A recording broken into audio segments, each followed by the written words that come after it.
hotel is today. It used to be a parking lot in Phoenix Mills. He facilitated the biggest deals across the country. And he's going to be helping us churn a very, very meaningful conversation with the panelists. Over to you, Anuj. Thank you. Anuj Puri is truly the father of Indian. Not at all. Anuj, just before you start, just wanted to tell all four of you all are not just speaking and imparting knowledge today, you all are also raising funds for COVID-19.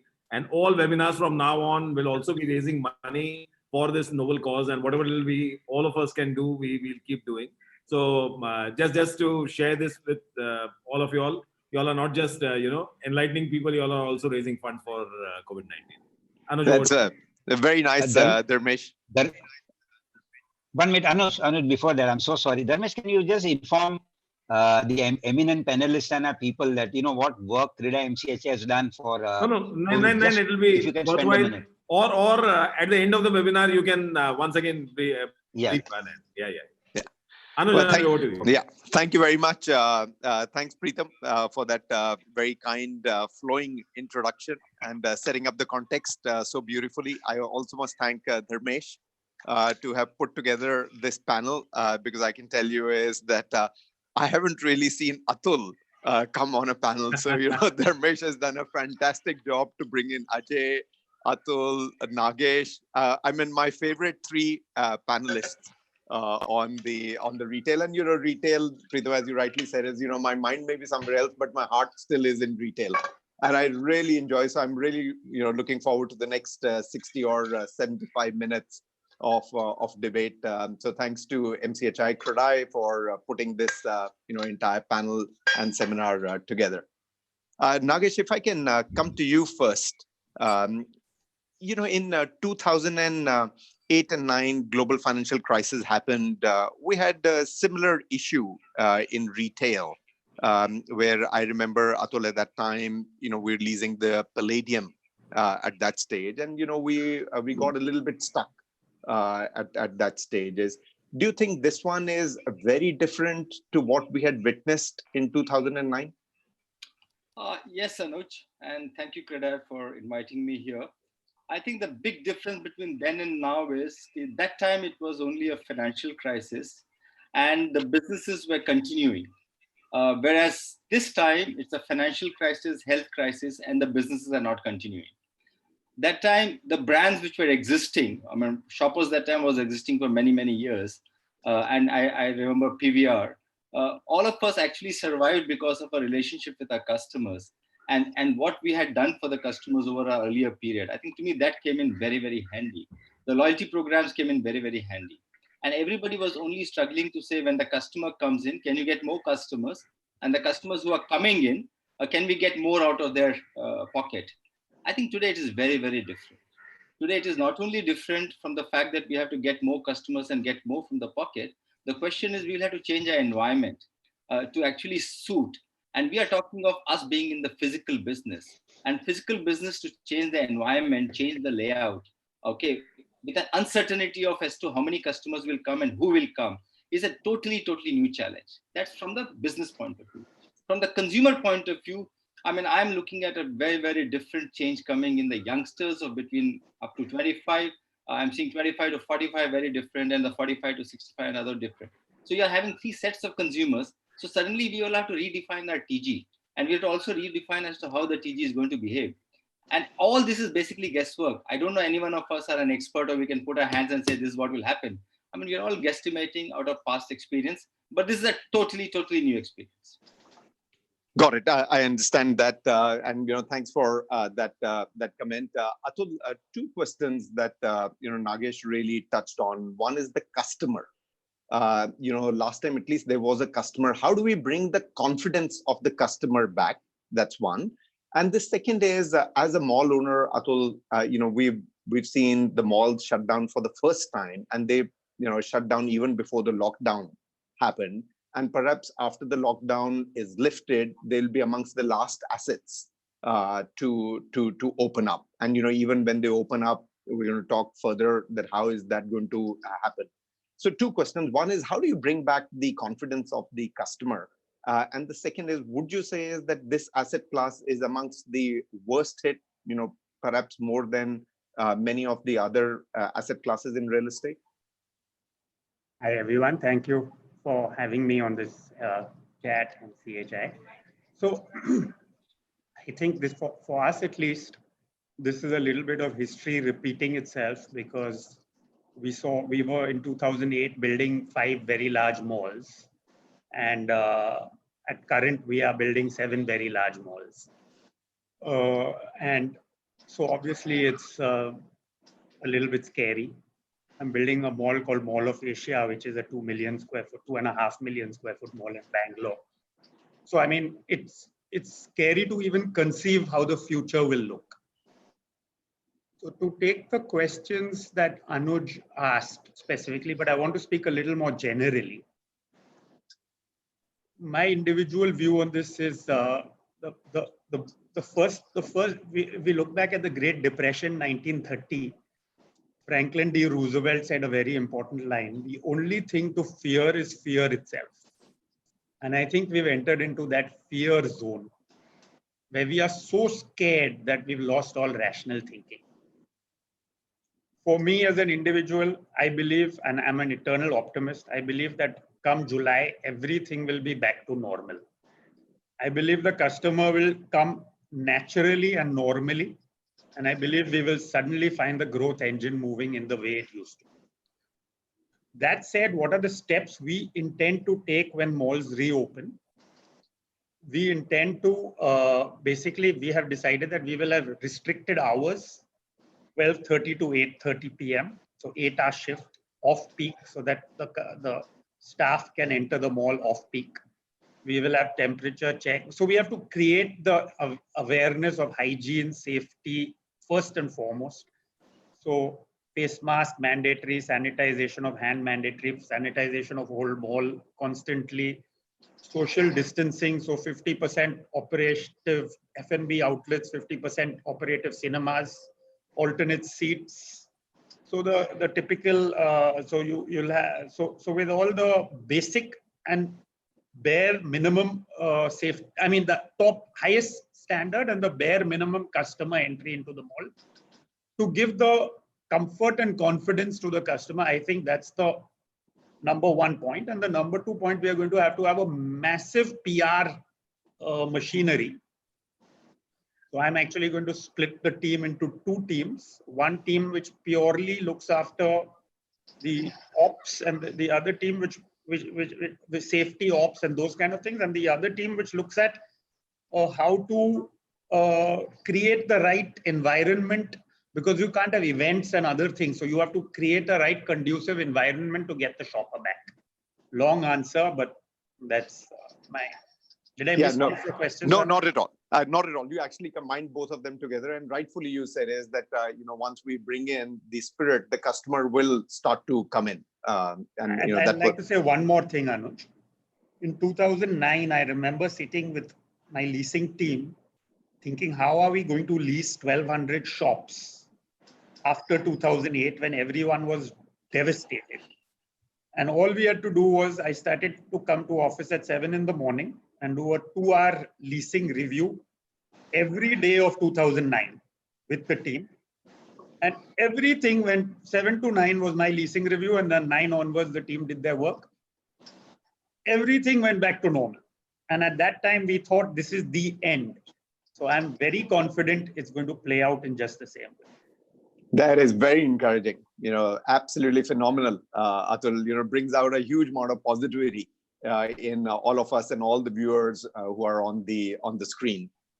Ajay, coming to you, 2 questions that I have is, multiplexes obviously, given the density, were amongst the first ones to close. Even before the malls closed, they closed the multiplexes. And I don't know how they're going to really be able to open the multiplexes. Atul alluded, maybe it's an alternate seat that you'll have to, leave. So 2 questions really, Ajay. One is, internationally, are you getting any paddle from China or somewhere else where they may have opened, and how they are really performing? And second is, do you fear that the content may not be there now because it's been locked down for a while, and even once we were to open it up, it may take a little bit time to energize the entire multiplex. Ajay, you are on mute. Am I okay Thank now? you. Yes, Yeah? absolutely. Okay. Phenomenal. Absolutely. Well, first of all, thanks. Dharmesh pulled it off, and thanks for having me on this panel. Good morning, Atul, Nagesh, everyone. First of all, it is unprecedented. Anuj, you can't, nobody, even world leaders, we are just mere mortal businessmen. Even world leaders couldn't anticipate and, think that something like this would happen. So everybody has been caught off guard. We were also completely caught off guard. We knew this was going to happen in China, but you know how human nature is. Sometimes you felt that this is not going to happen for whatever reason. There was no rationale behind it. But we were the first ones to have closed down. And I think we will be the last ones to be open because we are confined spaces at the end of the day. And from that point of view, if we have to contribute towards social distancing and making sure the disease doesn't spread, it's fine. However, it's taken a very massive toll. And it's not about profitability management at all. It's all about liquidity management now because revenues have become completely zero. We are benchmarking with a lot of territories, a lot of countries. There is something called Global Cinema Federation. But the news is not very good. Everywhere the cinemas are shut. Very small markets like Taiwan and all, which are very insignificant and also are not dependent on Hollywood so much. Most of the markets are dependent on Hollywood. India is not dependent that much on Hollywood. So most of the markets are shut. China opened up 500 screens and then they had to close it down immediately. Nothing to do with the pandemic and the outbreak. It was mainly because people are watching so much content at home, old content on OTT platforms and everything. They need a massive reason to go out. So the pent-up demand of people to going out, the human capacity to socialize and not remain incarcerated, I'm completely with Atul. I'm a big believer of. I mean, we represent 1/6 of the world population, luckily. And at least the Indian population, I'm very, very sure, cannot be cooped up in their homes for too long. But the reason to go out has to be new movies. And you touched upon that point. And new movies are very, very critical. So there are 3-4 things. I'm sorry, I'm going to take a little longer. No, absolutely. If you don't mind. I believe there are 4 things which are going to be important. One is the consumer himself, and his fears have to be allayed. There's a confidence deficit and a discretionary spend deficit. So both things are deficit just now. We'll have to bring the confidence level up. And what Atul is doing, it has to be a huge collaborative approach between the malls and the multiplexes of making sure that people I also believe on the other side of the mouth, I'm going to say that I also believe in Indians being very resilient. They're going to get out. Okay, very true. Out demand. At the same time, there are going to be skeptics. So we have to make sure hygiene levels, cleanliness levels, masks, all that social distancing guidelines have been set by America everywhere. 1 seat is left, or if there's a cluster of family of 4 coming, then flaps will come out and then 2 seats will be left. So lots of permutation combinations are there on the seating arrangements that are going to be there. So one is the consumer has to be put to rest. Second is the film industry. So we are, one leg of my business is in the film industry. So we're talking to the Producers Guild, everybody, encouraging them. Like Christopher Nolan recently has announced his biggest movie called Tenet.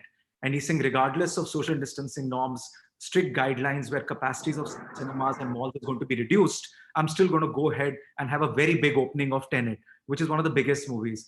Disney is following suit, Universal is following suit. So here we've got these movies like Suryavanshi, 83. Movies have to come. I believe the #1 thing is going to be brand new movies. Nobody is going to go, it's like nobody's going to go to restaurants to eat stale food.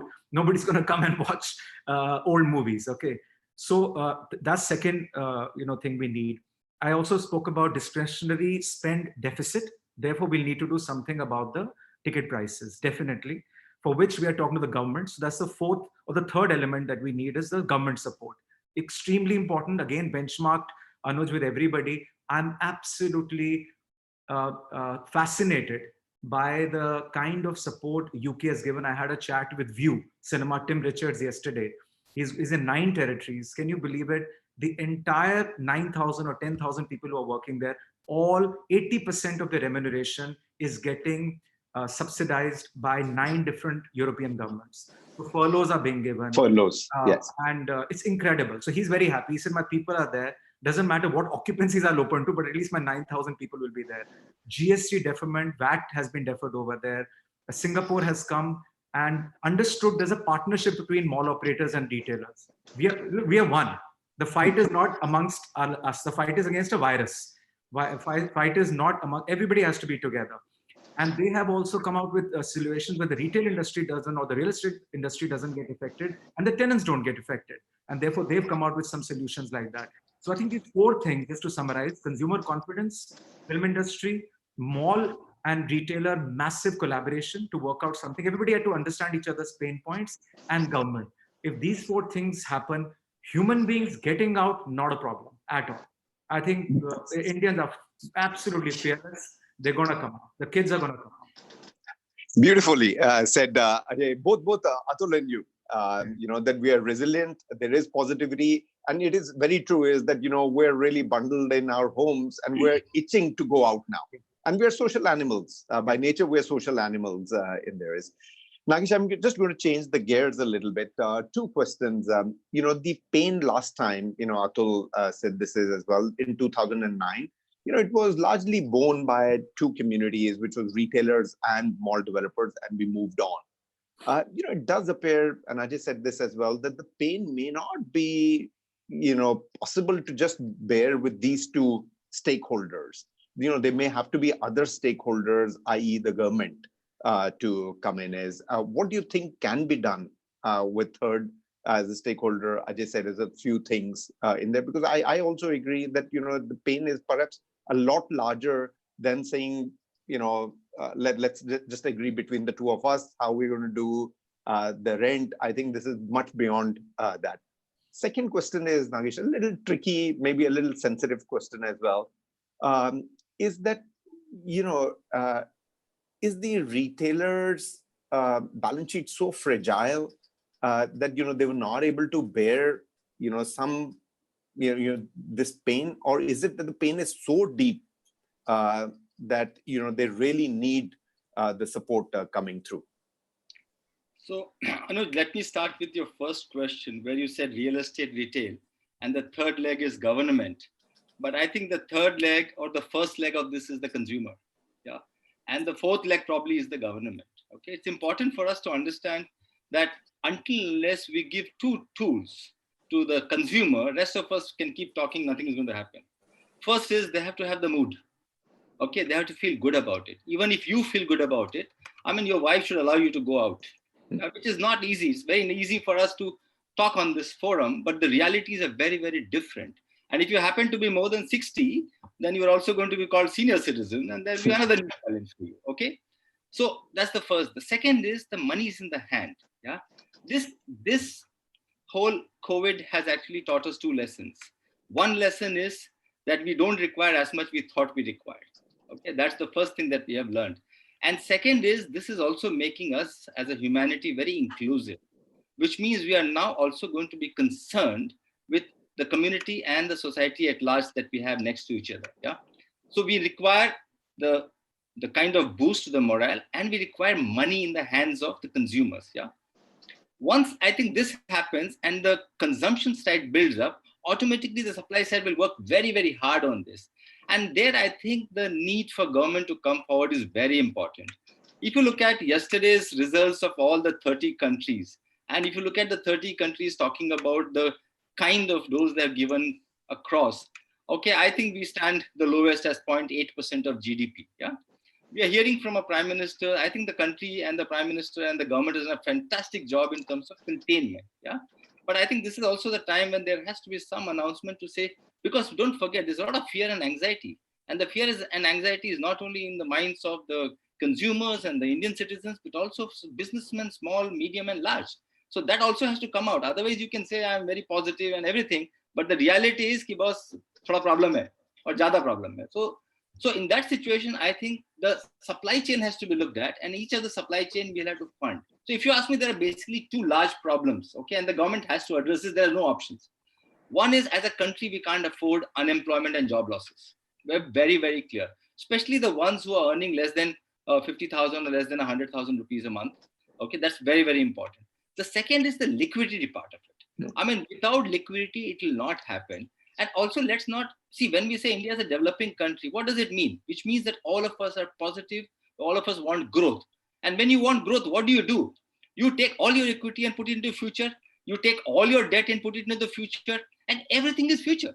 I mean, which other part of the world would you have another Atul Ruia who's got 7 malls happening, whereas around the world you're closing? Ask Ajay as to number of properties. Shoppers open 12 stores, another 24 in the pipeline in the next 2 years' time. So the opportunity is the growth, and the problem is that all capital required has gone into growth. Okay, so government has to bring in liquidity, and you can't keep decreasing repo rate, and the banks are going and reinvesting back into RBI and giving to the top 10 people. I mean, last repo rate, I think the money has got in the hands of the big guys. Because the money has to go into the hands of the small guys because they are our consumers. The top 100,000 people coming into our stores will do nothing. We require millions of people to come in. Yeah. So I think that is the reality. Now, in this reality, if you look at the retail ecosystem, I must say it is very vulnerable. Okay, it is very vulnerable. You look at the biggest 5 or 6. Okay, if you have to look at their own balance sheet, just the retail balance sheet without getting onto the parents, because the balance sheets are not strong. I mean, they're all going to take support from the parental groups. Come to the next 100 or next 200, okay, which don't have parental groups. Okay, their balance sheet is also weak. Very few, maybe 10-20% will have cash in the balance sheet. If they don't have cash in the balance sheet, their ability to borrow, okay, may be there, but I would say average. But let's look at the possibility of the banks to give. I mean, they're not. It's not that after the diktat, the banks have said, oh, dear, my customers, please come. Like retailer says, dear customer, you're welcome. Please tell me how many banks have come and said, dear customer, you're welcome. Okay, whether you have the credit rating or not, we're here to give you money. Okay, I don't think that's happened. Okay, so there is a challenge. But the biggest challenge, Anuj, is the supply chain. See, all of us are saying, can retailer pay? But don't forget, retail is all about product and services. Okay, services can still happen because the humans will deliver. But the product supply chain has got extremely damaged in the last 1 month's time, and another 1 month it is going to get affected. So, okay, whether you're talking of, I mean, if Ajay is talking of the film, there are people who do equipments. Okay, if you're talking of garments, there are people who do embroidery. If you're talking of jewelry, there's a small artisan who's making the small kada, which becomes a bigger kada and goes into it. That supply chain has got damaged. And in that supply chain, it is not the spirits which have gone. I mean, I believe Indian businessmen have tremendous spirits. Okay, if they have the money, they'll come back. They have lost the people. For them to get back those people is again going to be a challenge. So to me, my thinking is, even if everything comes on, okay, in a very strong way in the next 2 to 3 months, as Ajay and Atul are saying, and I want to be as optimistic as them, okay, you will find that in the 5 to 6 months period, there is going to be a shortage of products because the last 2 months is going to disrupt the whole supply chain. So there is vulnerability. So again and again, I've been saying, government, we have to retain jobs, but one single thing we require is liquidity, liquidity, liquidity. Businessmen of India are strong. We are not begging. Okay, we want you to support us. We are not saying give us dole, give us money, we'll return it back. Maybe not in 3 years, but 5 years' time. Very good point. Very good point. And you know, Atul, just 2 things that Nagesh really brought on the liquidity. I also agree with Nagesh is that this is not wealth destruction. This is just a productivity loss. So if you have the liquidity, you'll be able to go through it in this entire period. 2 questions, Atul. One a little sensitive than the other. The malls who are not going to be able to bear the pressure on liquidity, do you think they're going to go into consolidation? Some of the tier 2 malls, tier sort of B or C grade malls, many of the retailers will start to put pressure onto those, and evidence is coming to us as well that those are the malls that are really at this moment in time starting to crack, and they've also taken debt, and that's where the retailers are first going in and saying is maybe we don't want to continue because we were perhaps not even making money in those malls. So is there, like Nagesh said, is on the retailer side, is there that on the mall side also there is going to be consolidation in that is?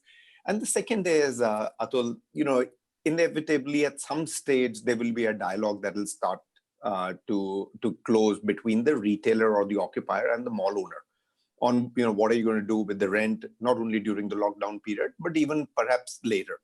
My question to you, Atul, is that many of the malls have taken lease rental discounting from the banks. how does that really work if your rental is not coming in? How do you support the payments to the bank? Yeah, so I think Ajay and Nagesh both really touched on this issue. This next 4 to 6 months is only about liquidity management. Even we are not bothered about profit and loss, obviously. So if we look at our own balance sheet, we have nil income, NIL, zero.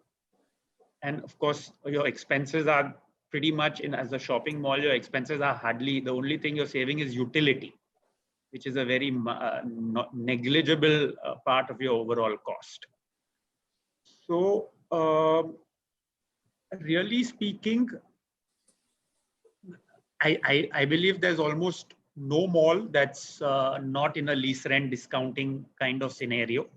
So all malls will become virtual defaulters in a matter of time, unless, as Nagesh rightly said, the parent balance sheet supports the mall. So the first question, whether I hope in the interest of the current mall owners that they are not in a position where they are forced to sell in distress. This is the best time to do nothing. This is the time to relax and let it play out. If you can manage to convince your bankers to let you roll over, if the government intervenes and at least allows the malls not as they have for 3 months, I think that needs to be extended into 12 months for the malls to not go into a default situation. It won't end there. The government will have to give some short-term working capital for payment of salaries and for payment of other property tax and all the other various dues that you normally have in business, without which it's obvious people will stop paying salaries in a few. So we have just focused on how we can pay salaries up to December in the event nothing happens till December. So our core focus is to pay our team salaries. So there will be consolidation, there will be distress, but I hope, and in the interest of all of our real estate developers who put in so much heart and soul into building their malls, that they are not forced to sell in this time of distress. On the second question, can you just remind me what the second question was in brief? The second one was on the LRD, which you have covered up very well. Yeah, so on the LRD, I think that is already covered.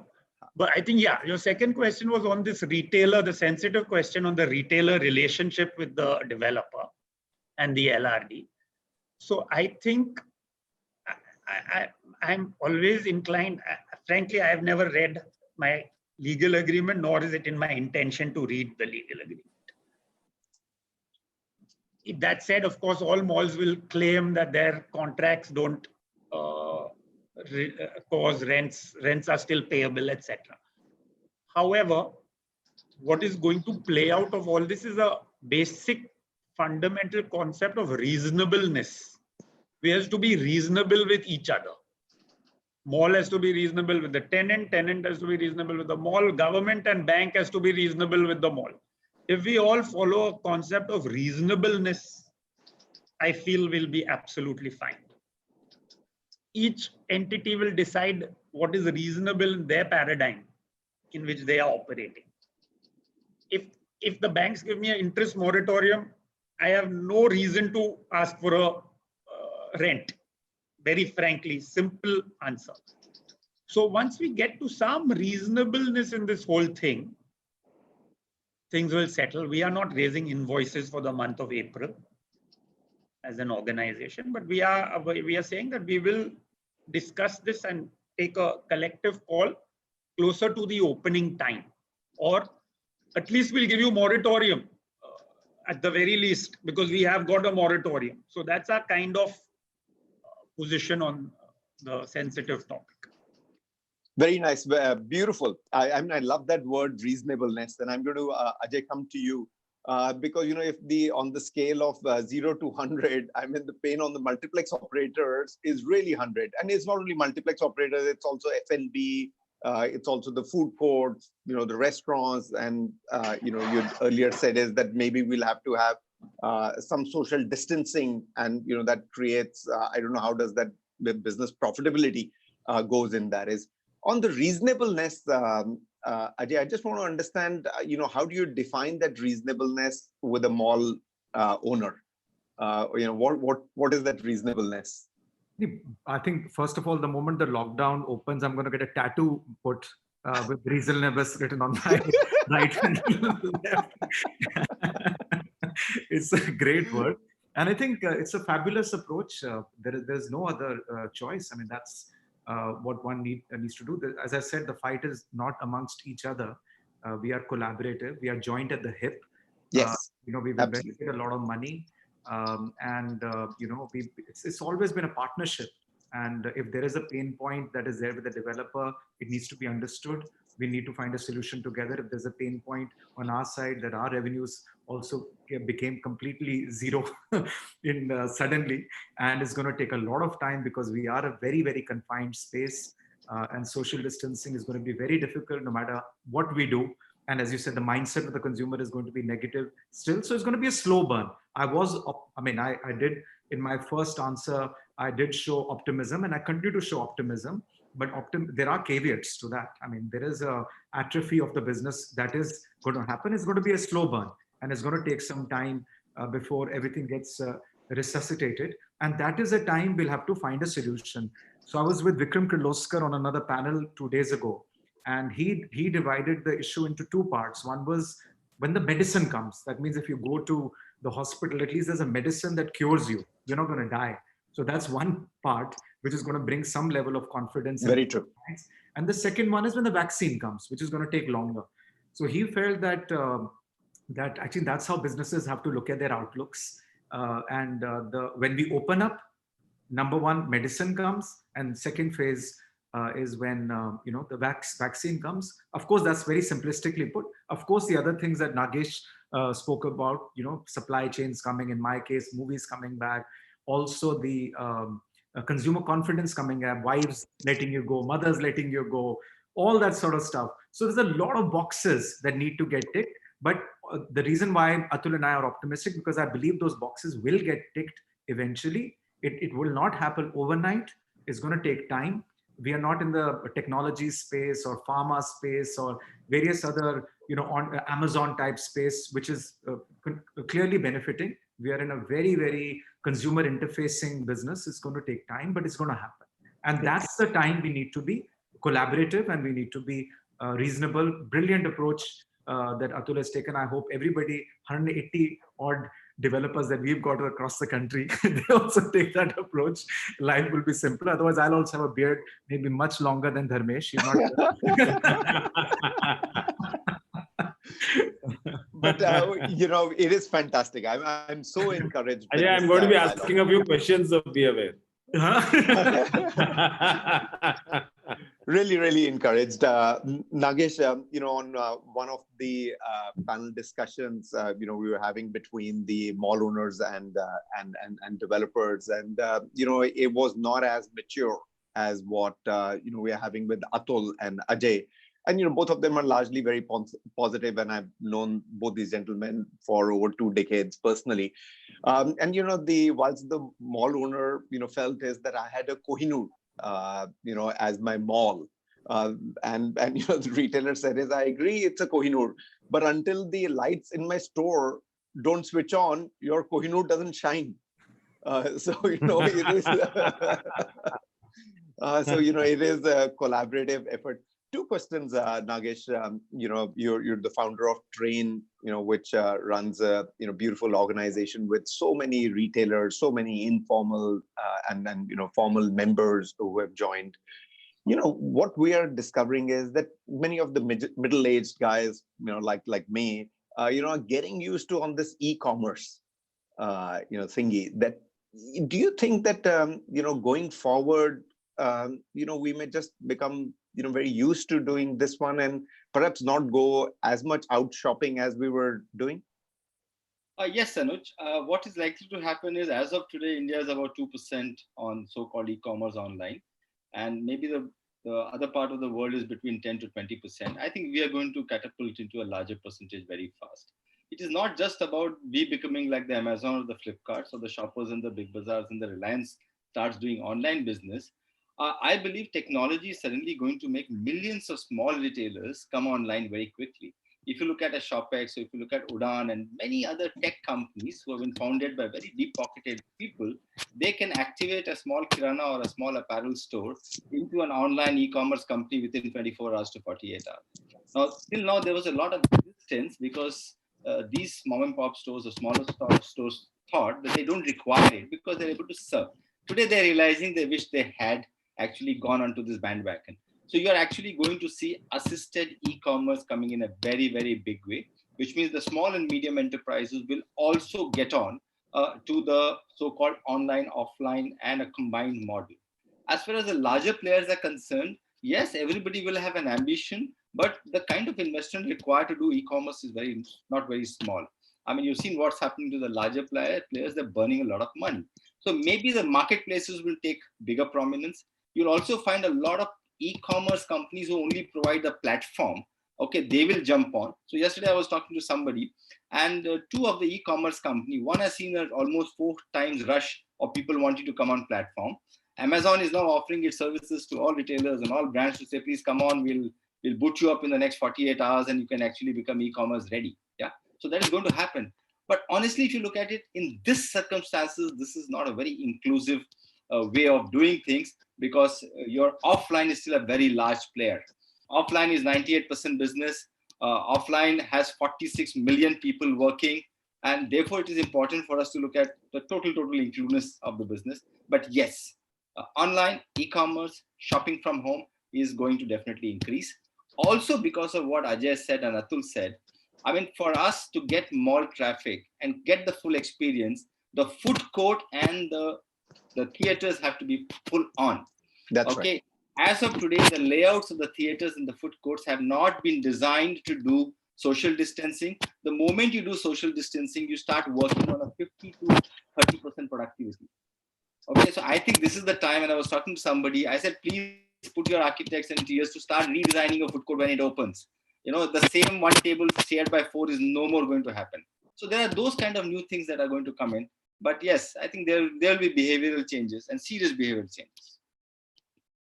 So, Atul, 2 questions to you. One, just coming out of this only e-commerce, does it mean that the malls are going to morph into a different category of products that we're going to sell? And second, a little bit more tactical, Atul, that over the next few weeks, once the curve flattens and the lockdown starts to get lifted and malls are allowed to open, what's the thought on how you're going to be able to open these malls? I know in the opening remarks you sort of commented briefly.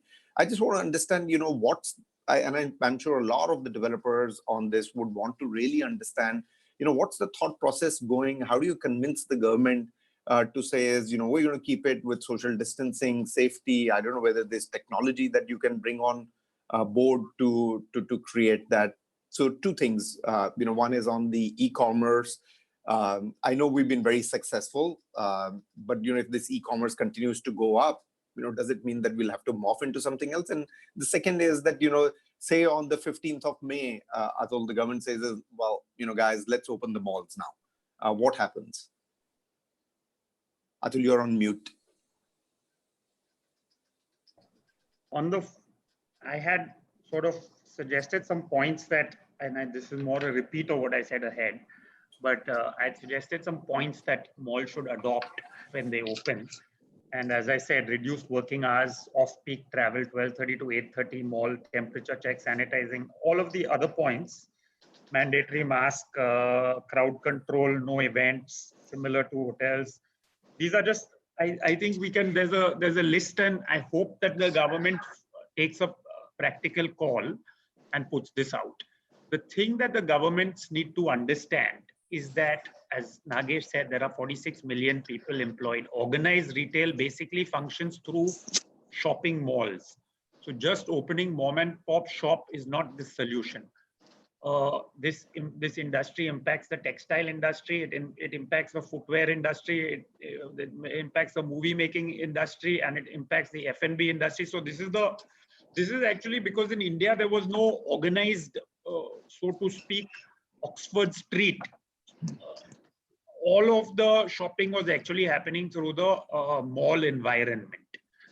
So if I believe that the government needs to understand, and this is important, that every one of us who own a mall lobby with the respective state governments, because this is going to be a state decision, that by controlling, it's very difficult for them to control the banya, the bazaar, the the small shop, or even the high street shop. But if they put these controls on a shopping mall, they straight away control 1 million square feet, and they can make the owner accountable. And the mall has its own parking. It can work off-peak timing, so it doesn't conflict with the local transport like the trains in Bombay. And they can, adhere to rules that the government installs. So including that sanitization chamber that you walk through, the mask and everything can be actually achieved. The 50% capacity in a restaurant, the 50% of the rules that Ajay very correctly spoke about in a cinema, can all be achieved by simple one direction for 1 million square feet. So I think if that's the guidance there. As far as e-commerce, it's a very challenging time for us, because previously the response to e-commerce was by having events, gatherings, musical concerts, all of those other things that we did when e-commerce first started in 2010. We had our think tank that really put in the heart and soul into making the mall a social place. And now you're telling us to make the mall not a social place. So it's purely a functional shopping space. So this is a new challenge. We need to, we will lose a customer, but I remain in the camp that believes that the vaccine will take 24 months if we are lucky. In all probability, you don't have a vaccine for Ebola or SARS even today. So to be 100% sure you're going to have a vaccine in 18 to 24 months is hypothetical. I believe the world is seeking a simple protocol for looking after the extremely sick. And this will probably come in the form of an antiviral or an antibody treatment. And we are very close to that. So whether that is remdesivir or whether that's hydroxychloroquine, we are really seeking that one protocol for the extremely critical. And the minute that one protocol is in place that gives the extremely critical a chance, I think the governments will start normalizing reasonably soon. I agree with that, Atul. But until we have that, I think we'll have to go through this entire pandemic and the chaos that it is creating, and each one of us will have to navigate our respective responsibilities and businesses. Ajay, 3 questions to you. One is, do you think that high streets may gain more favor because people may say, instead of going to a mall, I may just go into the shop that I want to on the high street? Atul said is we don't have Oxford streets, and that's true. That's where malls gained. But maybe they just feel a little bit more safe that I'm going to a shoe shop, or I'll go to a clothing shop, fashion shop on the high street. Maybe you answer that, and then the other 2 are a little longish. Actually, I'm not really much of an expert on that, Anuj, because I've only got very few cinemas which are standalone. And we have found that even those cinemas are doing well. The old Priya, Anupam, but mostly we are in malls only, because I think the verdict is pretty much out there before Corona, that the consumers wanted to go to a organized retail space. And therefore, but you never know how consumers will behave. Maybe quickly, if they want just a grocery or something, and they don't want to go through the whole journey of going through a mall, maybe they'll behave like that. But India being, especially Delhi, the heat is a lot. So people still do prefer. I think malls will remain preferred, unless it's for essentials and groceries or something like that. Yeah. Got it. Second is, Ajay, is that, in some of our tier 2, tier 3 cities, they've largely been green zones. Do you think they will gain more favor, and you may have better response from your patrons to come in to those in comparison to tier 1 cities? I think, I think people will behave the same everywhere, according to me. There again, the opportunities are there, but there are other factors of discretionary income being much lesser. So I think it will all balance itself out. But we looked at this, that should, in fact, just now we're not thinking of any capex strategy in any case, but I don't think we are looking at modifying the rollout plan based on this, because this is an aberration. I don't think quickly we should be we're looking at our new SOPs, but overall, rollout of our cinemas is going to exactly remain the way it is when good times come back. But there is no, whatever segregation we've done, there are other factors in play as well, other than just the fact that it's a green zone. Got it. One other question is, Atul also mentioned about this social distancing, and Nagesh said that as well for restaurants and for theaters.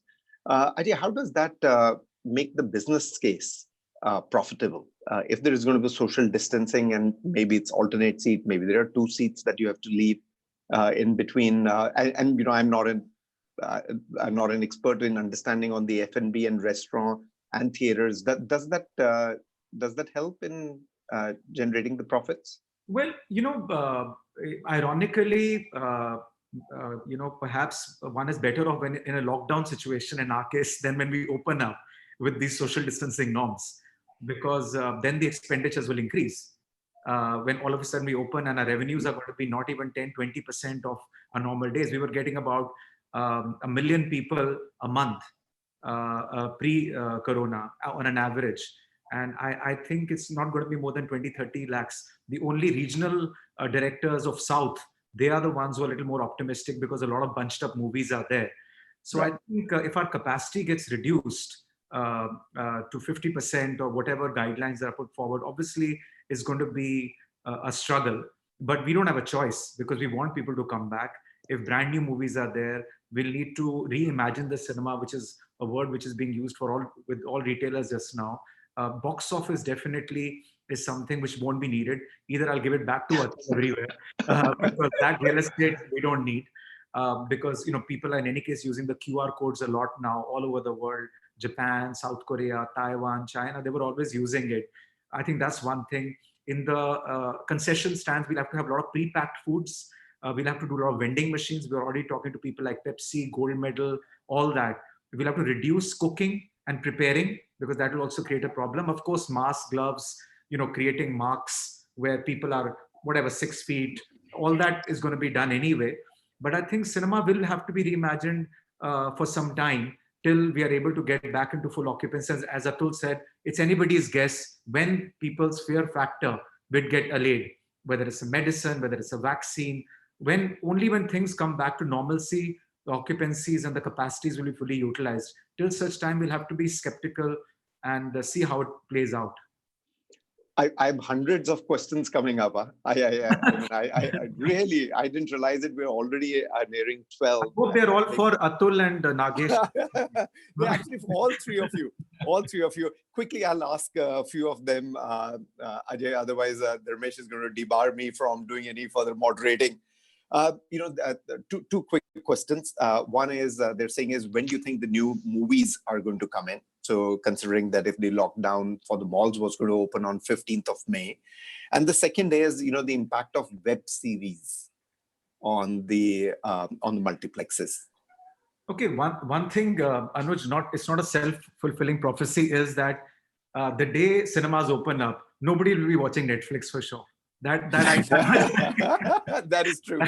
Absolutely. People would have exhausted themselves of watching on OTT platforms. I don't care what content is coming. People want to get it. So I think long form storytelling is what happens on web series. They're very good at that. Okay, all your TV series like Game of Thrones, all that. Short form storytelling is still meant for the big screen. Universal is the only studio globally which tried to release a very big movie on the small screen. It did not do well at all. I mean, in fact, a small territory like Taiwan did more business than what they did in the PVOD platform Wow. which they released. Again, Disney tried something, but then they said that the content was very bad anyway. So therefore, they released it on OTT platform. I think even in India, the production costs are so high, and 60% of the revenues are still generated from theatrical. Just to give you a little flavor, 15,000 crores is a rough net box office, gross box office collection in India. 11,000 still comes from theatrical. So it's a very big piece to leave on the table. So most of the producers, whether they're making a small Ayushmann Khurrana movie, Rajkumar Rao movie, Kangana Ranaut movie, or a big blockbuster of Akshay Salman, Amir, or Hrithik and all these guys, they just cannot ignore theatrical. So I think it's a matter of time when they get to know that the social distancing norms are not going to hit their business too much.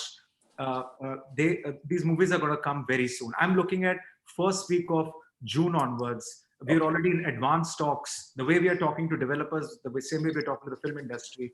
A lot of movies have got bunched up also, Anuj, because productions are over.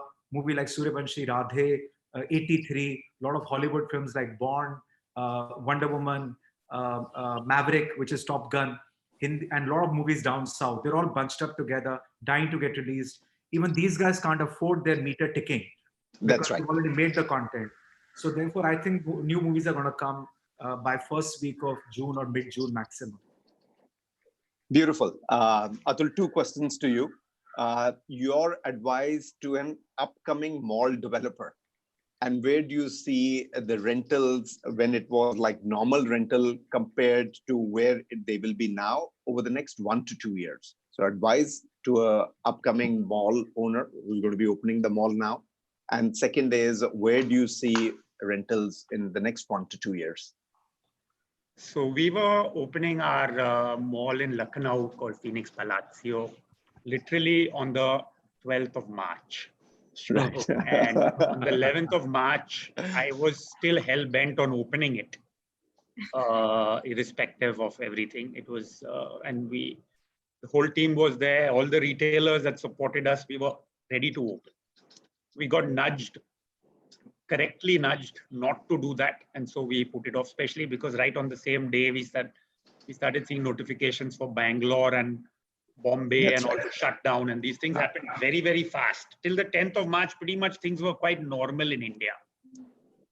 So my advice to mall owners who are opening malls, etc., is just be patient and wait it out.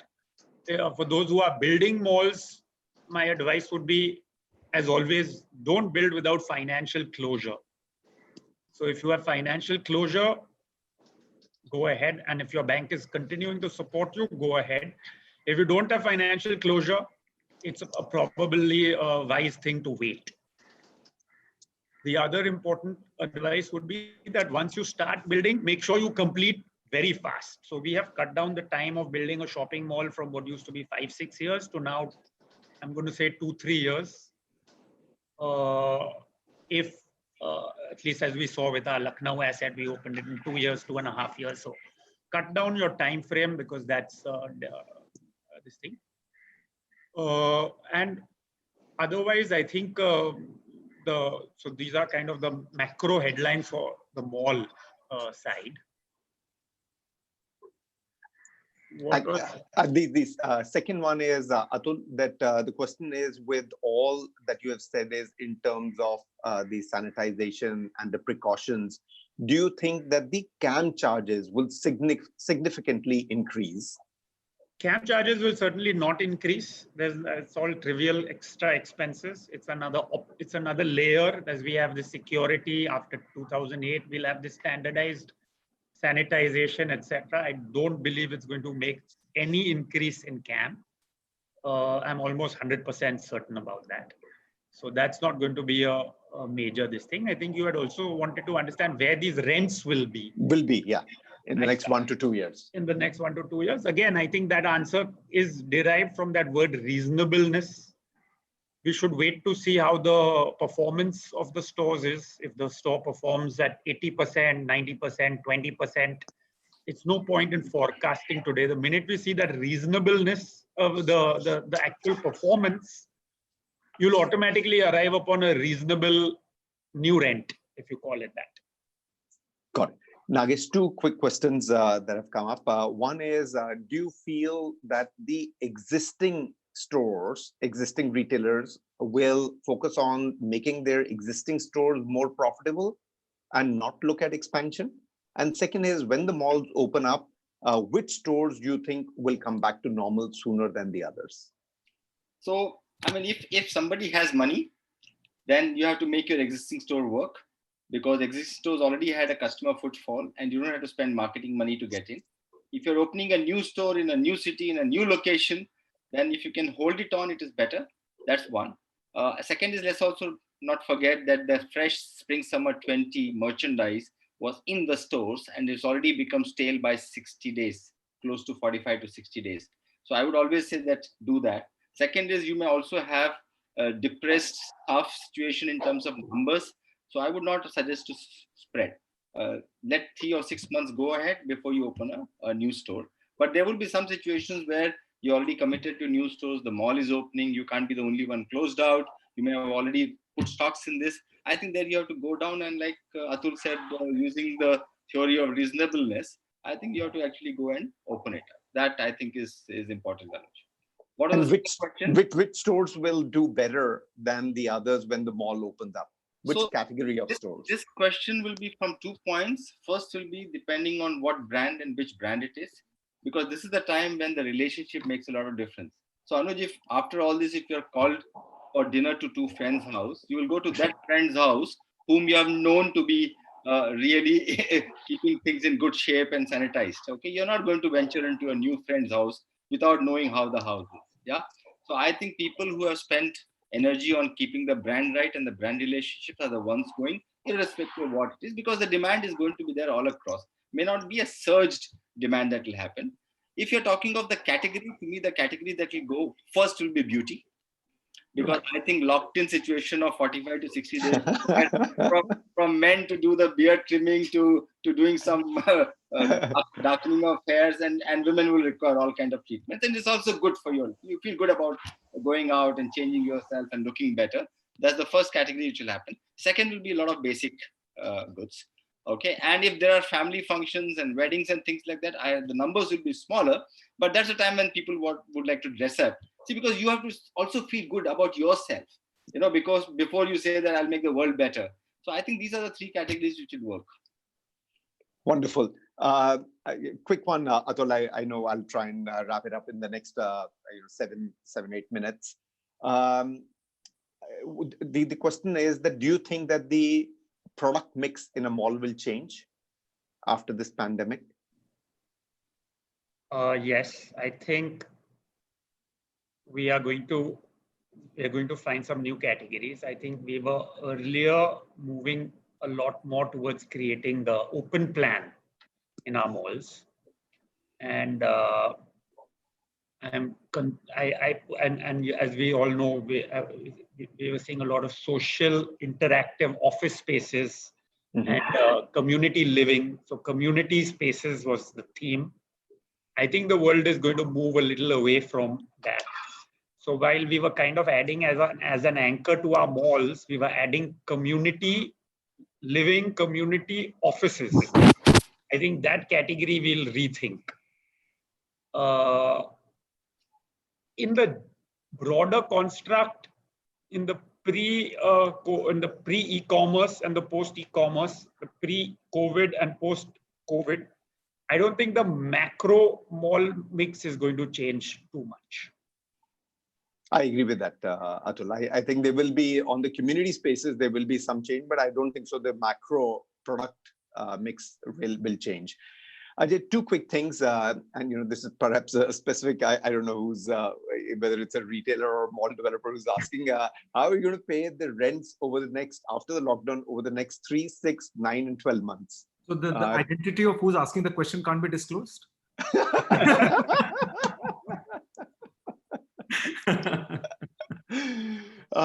So I think they're wanting that. And the second one is, they're saying the F&B is a significant portion. Do you think that is going to get impacted with the patron not wanting to really buy the F&B because they may not know really the surety of the hygiene behind that behind the food that they're taking? I think first question quickly I'll answer, and I think Atul has answered that for everybody. We are going to be reasonable with everybody, and that's the only way we can. Because we are joined at the hip. We are not, we are facing one issue together, and we have to be together. There's no need to be confrontational and antagonistic at all in this one. So that's what our approach will be. Second is that F&B is a binary revenue stream that we've got. People buy tickets and then they buy F&B, and advertising happens on the screen. So we can't disassociate ourselves with selling F&B. As I said, we are already talking to Pepsi, and we've already seen it all over the world. Vending machine is a big one for at least things which are very easy to just grab and go. We will not be cooking too much stuff. We will be having a lot of pre-packed stuff. 2-3 things are only which are high margin items for us. It's not hidden or secret or anything like that, which is Pepsi, popcorn. And these are the 2-3 things really. So this is what we want to upsell as much as possible. And the rest of the things which are, because Indian movies, the format is very long. So people like some substantial food as well. So we'll make sure that that substantial food is also pre-cooked, prepared earlier. And all the hygienic precautions, everything that can be taken. The industry globally has really come together, Anuj, and everybody is sharing best practices on F&B, on box office. This Global Cinema Forum is very, very active, and it's brilliant stuff out there to make sure that the consumers will be happy and will be implementing everything. Yeah, beautiful. Go ahead, Nagesh. Yeah, I think even in this discussion, 3-4 things have come up, Anuj. I just want to put it on the table. Irrespective of the size of the business, I think each one have to relook at the business model. Okay, we have to literally look at it, just to see what's happened. Ajay said that he might have to look at the ticket price. Okay, the occupancy could be 50% because of social distancing. Atul said that he's starting the mall to operate at for 8 hours, one shift. Okay, and we are talking of likely customer entry to be in the region of 50 to 60 or 70%. If any one of us sitting, okay, and look at these 4 and the government directive of saying don't lay off people, I mean, how can any of the existing models work? You have to rethink your business model. And I think we have to be very real. And the business models have to rework version 1 now, version 2, maybe 6 months down the line, version 3, maybe 12 months, and then we are all good to running. I just have one small point, Anuj. I also think that we need to be one voice when we talk to the customer as well. I think retailers going separately, real estate going separately. I think it's important that the government should know that we are very interdependent. It's a symbiotic relationship, and world over, I know the government has got lots of issues. I've had lots of calls with everyone, yet we have to keep making the noise, because all those things that were spoken about earlier, GST relief, whether it's liquidity, massive liquidity, all these things are important for everybody. If suddenly the government opens their taps and does something for all of us together, and even CREDAI, I don't know what the qualification is, whether it's a goatee or how to get into that. I'm happy to do that as well. One point on this GST, which is very important. I think if you build a commercial office building and you sell the units, you get input credit. That's right. But whereas when you lease the units, or if you lease a shopping mall, you don't get input credit. I think this is an aberration which the government could very well correct for all of us, which will be a very material and relevant thing. And I think it's something that CREDAI-MCHI can achieve in this period of time. Yeah. Anuj, can I get Anuj, just 1 minute, just to interject on, what my friend Ajay and Atul was saying. I think one aspect I think all of us need to work together is the interface with the government. So I don't think there is a retailer portion or a mall owner portion there. I think all of us have to together present one face to the government. And as Atul rightly said, why shouldn't there be input credit? We've been fighting very heavily for input credit. So today what is happening is that your cost rate goes up by 18% when you don't have input credit. So on one aspect you are being charged in GST, and then you don't have input credit. So that's one thing, Atul, really we need to fight together on all rental assets, not just malls, but on all rental assets. That's one thing. Malls and offices. Malls, offices. So I'm saying all rental assets, Atul. I think wherever there is rental income, it is critical to fight that. Yeah. Second, I think with all state governments, there has to be a sort of relief stroke holiday on property taxes.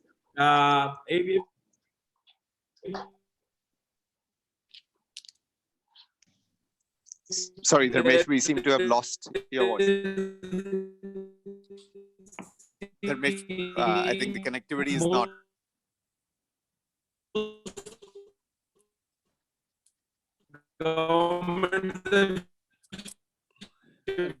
I think what Dharmesh is trying to say is on the advocacy part. If there is no capital value generation or there is no value generation right now, you can be paying the same property.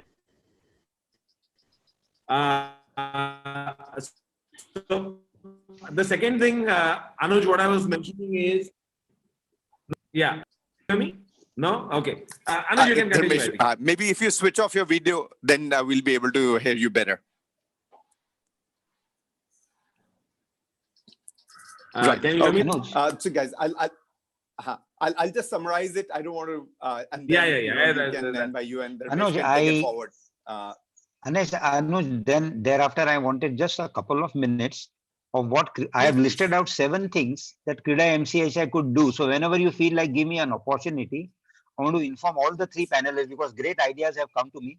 So whenever you feel like you can give a chance. Yeah, absolutely. And you're saying is, Nanbhai, that what MCHI CREDAI can do as advocacy with the state and the central government for the mall and retailers. Beautiful. And the corporation. Absolutely. I think that is very important. And it's a very important point, Nanbhai. You know, one of the intent of getting this panel is that only, because Nagesh at the start also said is that the pain is larger than just the 2 stakeholders to bear. And you know, we will need that support. So I'll hand it over to you. I just last question from the panelist. I mean, I've got 117 questions more. Pritam, maybe you'll need to circulate these questions, or we needed to have a longer session than that. And it's still continuing on and on and on. It's a fantastic. Maybe it was a category. It was a discussion that was missing till now. And I think also, Anuj, we have 7,000 people who can't ask questions there on YouTube. Wow.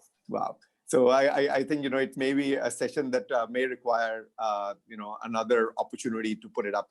Nagesh, going forward, say 6 months later, we have COVID-19 in control, malls have opened, and, we're like living the life as both Atul and Ajay said, is, we are a resilient, community. As Indians, we are naturally very positive to be able to get in. What's the suggestion that you're going to give to the mall owners here? 6 months post COVID-19. Hi, Nagesh, you're on mute. Yeah, so life has to go back, Anuj, in the way it was, with much more diligence and much more exuberance, because at the end of the day, we have together won a battle. Okay, so I think that's the positive thing that we have to do. Like I said, the business models have to be relooked even then, because even 3 to 6 months of dent, okay, will have a dent in the balance sheet, and the people have to look at it. Okay, it also will depend on how the government supports. If the government gives 10% of GDP as the working capital flow for everybody put together, I think we'll recover much faster. I don't know that. Yeah. Definitely the whole collaboration of retailer, mall owner, and the community has to change. See, till now what was happening was that depending on the retailer or the mall owner, the community was engaged. I think the community has to be brought in much more inclusive. There are very few destination malls. Most of them are community malls. So community has to be fully involved. And that's one big thing that can happen. So जैसे हमारे घर के लोग होते हैं, वैसे if we can say कि ये हमारी घर की दुकान है, and everybody around 2 kilometers only comes to that mall. Okay, I think that will become a very, very positive way of looking at it. And we are hoping that retailers and mall owners and the theaters, all of us will do this together. And the other thing is, maybe the malls have to become very, very e-commerce friendly. Okay, just imagine if all the food court tables has a desktop. You can even sit and eat and shop, and the shop to stop within the same mall will deliver it to you at your table. Things will become very good. I mean, you can actually do online, offline together, and this also support the social distancing norms that we have. So we will have to reimagine the models across. Maybe you'll have to have a much larger delivery and receiving section in the mall. Today we have it within the shops. I agree, absolutely. Atul, just quickly, what are the learnings that will come out of this? I mean, as they say, is that let no crisis go waste. What do you say are the 1 or 2 learnings that we'll pick up from this crisis? I feel that, I hope I'm right on this, but I feel that we will learn 3 to 6 months from today that we need to be very, very wary about spreading fear on social media. I feel that is the biggest learning that the world will take away. If I was to give you my opinion, I feel that we are getting misled by fatality rates that the media is throwing around, because actually it's a numerator divided by a denominator, but they are working this out without a proper denominator. So the fatality rate of COVID, I believe, will be 50 times lower than it's being currently projected. So this is I believe the learning for the world from COVID will be, do not fear monger. But I don't think your question to me was supposed to be about COVID. That was my sermonizing. No, and and that is true. So one of those learnings are, remain positive. Do not, spread negativity or fear around, and much of it may have been done by media.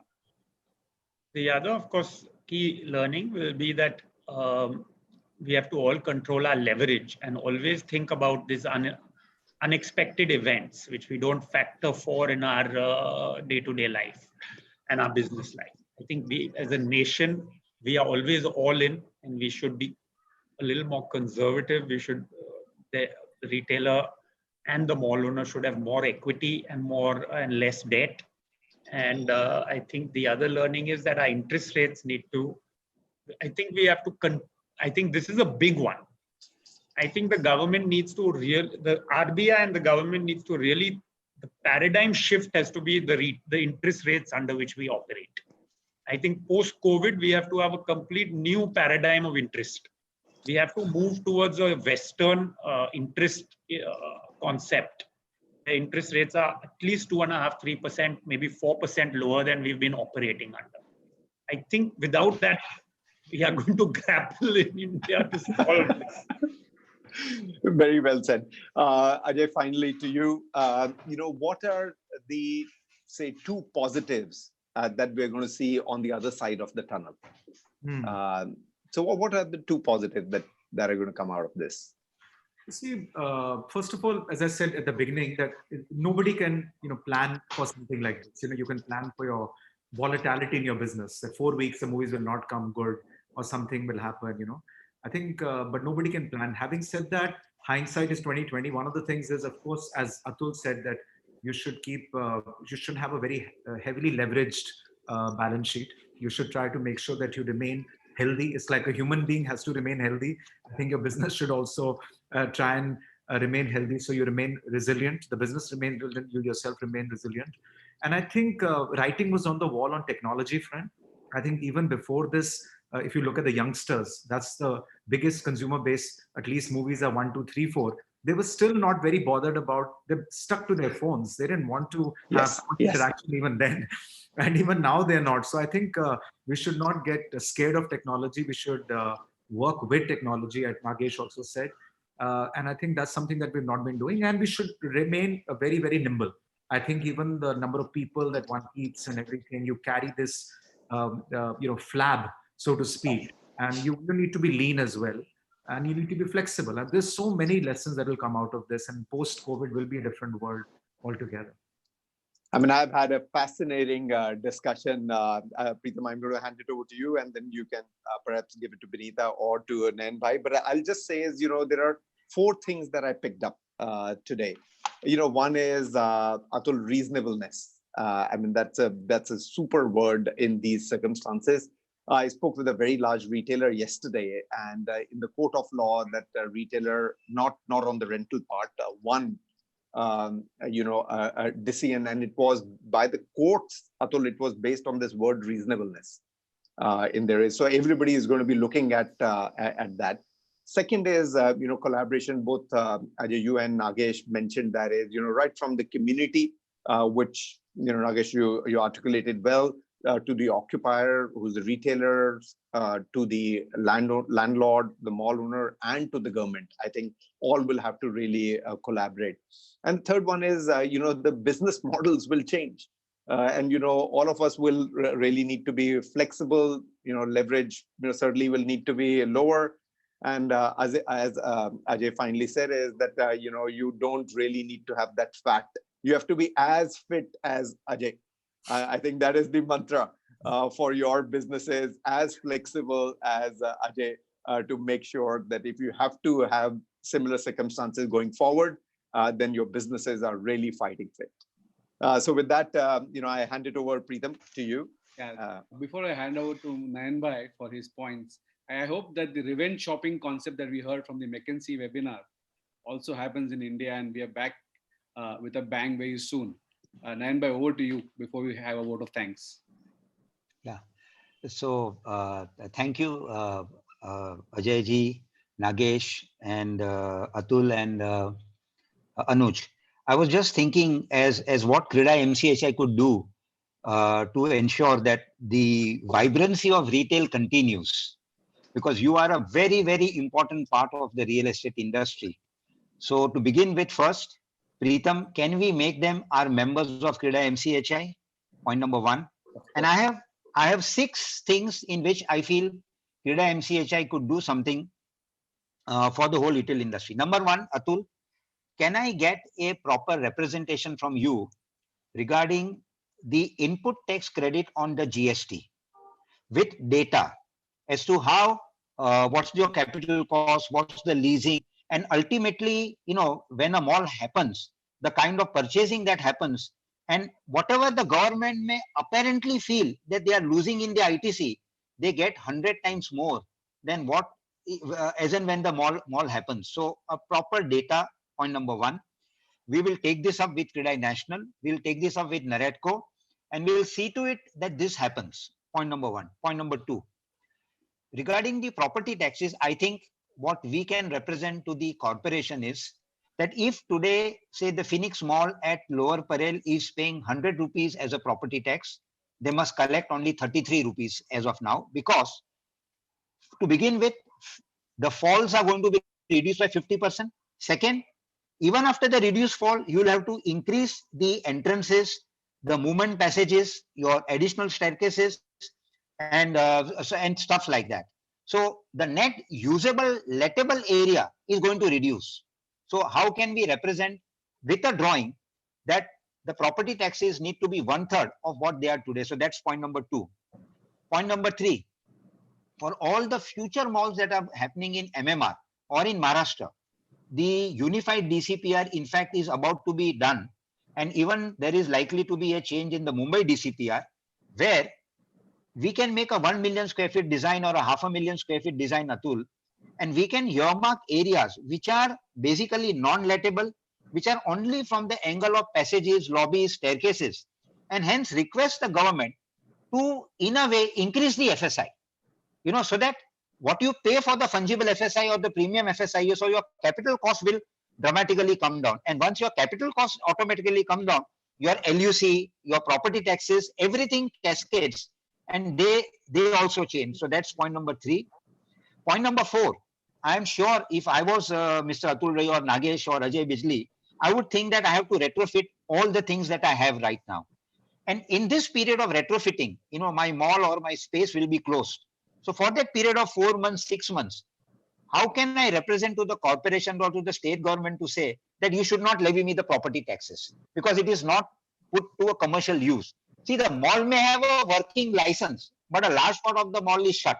So that's point number four. Point number five is that, and this is just coming as a consumer to all of you, that can we ask together the state government to give an entertainment tax holiday, or maybe have entertainment tax 50% off for the next 6 months. So if I'm coming to see No Time to Die, a James Bond movie, instead of paying 1,000 rupees, I'm paying 500 rupees. So, I feel more and more people would love to come.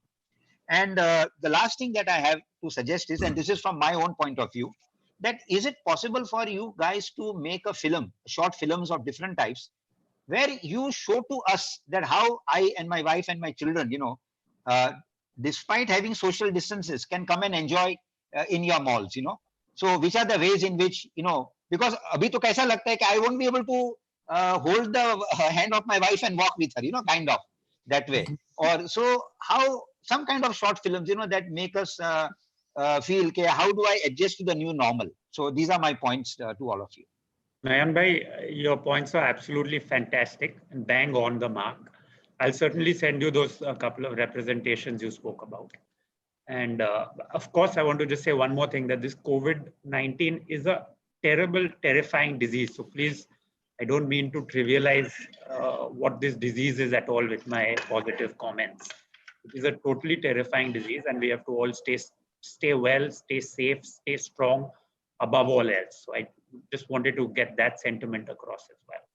I just said one point only is with Nagesh. Nagesh, after that whole pizza incident yesterday, I thought it's not a bad idea if some employee protocols your institution can also make, which all of us retailers and mall operators can follow. We're making some anyway. Gautam is involved in that.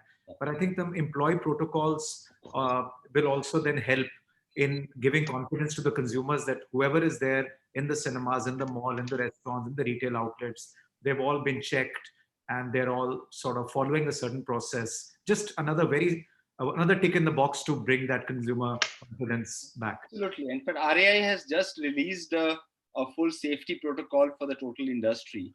And it's a fairly detailed document created by all the HR leaders of the retail organization. And I'm going to pick from there, Ajay, and very well said. In TRRAIN, we will actually add that on, and we'll actually pass it on to all the members as well as everybody who's involved with the employees. But I liked Nayan Bhai saying that how can he hold his hands with his wife and walk around after 6 weeks of lockdown. I think this is the most positive thing that I have heard. Thank you so much. Thank you so much. Nayan bhai, I also want to send you one more representation, which is what should be, I mean, when malls reopen, what should be the guidelines surrounding their rules governing the reopening of malls. Sure. And if that is also submitted via CREDAI-MCHI, it will be excellent. Sure, Atul. Bilkul send us. We'll be more than happy doing that. Yes, lovely. Right. Pritam, sabka membership kara le tu abhi. We're also making SOPs for under construction projects, so that there are a lot of guidelines that the government has come up with for social distancing norms for laborers also. So we'll also share that with you as to what is the likely SOPs for starting construction on sites once we are allowed to do so. Okay. Now I call upon Binita Dalal from Rustomji Group. She's a lady. She's a youth member, so the best suited to give a vote of thanks for the retail session.